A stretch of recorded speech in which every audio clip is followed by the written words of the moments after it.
नमस्कार, आप देख रहे हैं जन खबर। खबर देहरादून से है।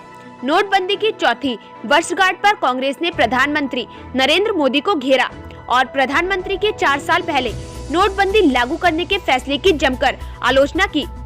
कांग्रेस मुख्यालय देहरादून में कांग्रेस प्रदेश अध्यक्ष प्रीतम सिंह ने प्रेस वार्ता की, जिसमें उन्होंने प्रधानमंत्री नरेंद्र मोदी पर हमला करते हुए कहा कि प्रधानमंत्री ने नोटबंदी लागू करने के पीछे आतंकवाद, भ्रष्टाचार और कालाधन खत्म करने का तर्क दिया था।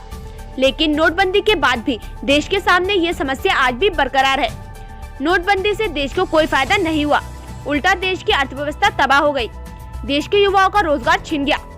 देश की जीडीपी माइनस 24% आ गई और नकली नोटों का कारोबार भी अब तक खत्म नहीं हुआ। प्रीतम सिंह ने इस दौरान आरोप लगाया कि बीजेपी ने अपने फायदे के लिए नोटबंदी की। नोटबंदी के बाद भाजपा के देश भर में आलीशान कार्यालय खुल रहे हैं, जबकि आम आदमी एक रुपए के लिए परेशान हो रहा है। जी का ये कहना कि कालाधन समाप्त हो जाएगा, निश्चित रूप से इन 4 वर्षों के अंतराल में हम देखते हैं कि देश के अंदर नोटबंदी करके देश के प्रधानमंत्री जी ने इस देश की अर्थव्यवस्था को तबाह करने का काम किया। दूसरी बात, प्रधानमंत्री जी ने कही थी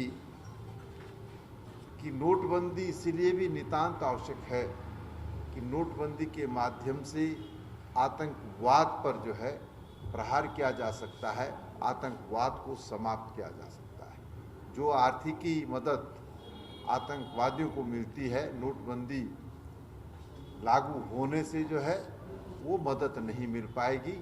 लेकिन नोटबंदी के बाद जिस तरीके से लगातार आतंकवाद की घटनाएं घटित हो रही हैं, अगर मैं उसका विस्तृत ब्यौरा दूंगा तो बहुत लंबा समय लगेगा। आप सब उस बात से भली भांति परिचित हैं। और तो और देश के प्रधानमंत्री जी ने कहा था कि नोटबंदी के बाद आतंकवाद पर जो है शिकंजा कसेगा। जो हमने 2000 और 500 के नोट जो है छाप करके बाजार में लाने का काम किया, वो आप तक और हम तक तो बाद में पहुंचे, लेकिन आतंकवादियों के हाथ में वो सबसे पहले पहुंचे। तो